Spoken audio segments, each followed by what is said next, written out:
Assalamualaikum warahmatullahi wabarakatuh. Perkenalkan, nama saya Ervana Aisyah Fernanda, peserta Latsar CPNS dari BPSDMD Provinsi Kalimantan Selatan. Saya dari Angkatan 2 Kelompok 4. Pada kesempatan kali ini, saya akan memaparkan tugas mengenai analisis isu efektivitas kinerja berdasarkan tupoksi sebagai verifikator keuangan. Identifikasi isu atau masalah. Saya memilih 4 isu. Yang pertama, absensi e-office yang tidak sepenuhnya lancar digunakan. Yang kedua, belum optimalnya ketersediaan sarana dan prasarana penunjang kelancaran kerja. Ketiga, sering terjadi kendala dalam penggunaan SIPD. Keempat, masih adanya keterlambatan dalam penyelesaian atau pengumpulan SPJ. Dari isu aktual yang sudah teridentifikasi, selanjutnya dilakukan proses penilaian kualitas isu dengan analisis USG. Yang pertama adalah urgensi, menunjukkan seberapa mendesak isu tersebut harus dibahas. Kemudian yang kedua ada seriousness, yaitu menunjukkan seberapa serius isu tersebut perlu dibahas. Dan yang ketiga, growth, menunjukkan seberapa kemungkinan isu-isu tersebut menjadi berkembang apabila dibiarkan. Selanjutnya dari analisis tepisan masalah dengan metode USG tadi, kita dapatkan ada salah satu isu yang menjadi prioritas, yakni sering terjadi kendala dalam penggunaan SIPD dengan jumlah nilai 12. Di sini kita analisis isu menggunakan fishbone. Yang pertama ada faktor manusia. Di sini ada masih kurangnya pengetahuan tentang aplikasi baru pada bagian keuangan.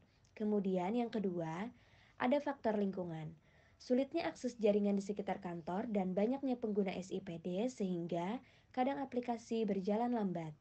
Yang ketiga, ada faktor metode masih kurangnya pelatihan atau diklat terkait SIPD dari BPKAD. Dan yang terakhir, ada faktor sistem.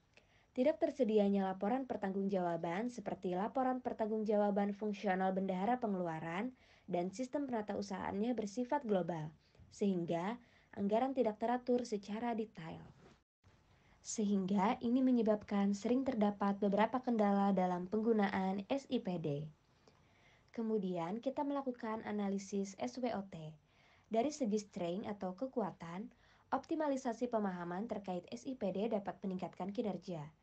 Adanya pembagian akses sesuai kewenangan dan banyaknya sarana pembelajaran di sosial media tentang SIPD.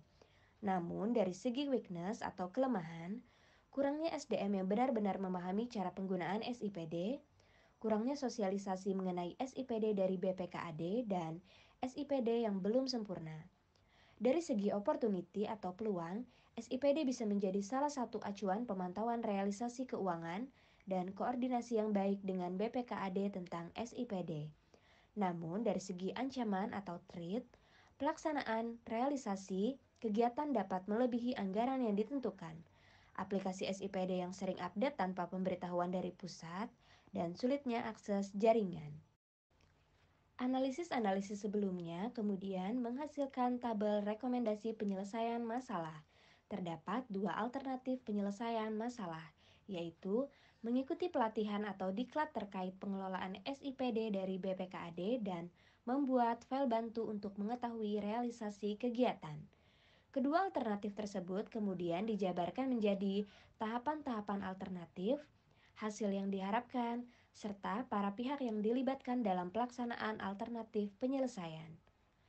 Sekian penjelasan saya terkait analisis isu efektivitas kinerja individu berdasarkan tupoksi. Terima kasih atas perhatiannya. Wassalamualaikum warahmatullahi wabarakatuh.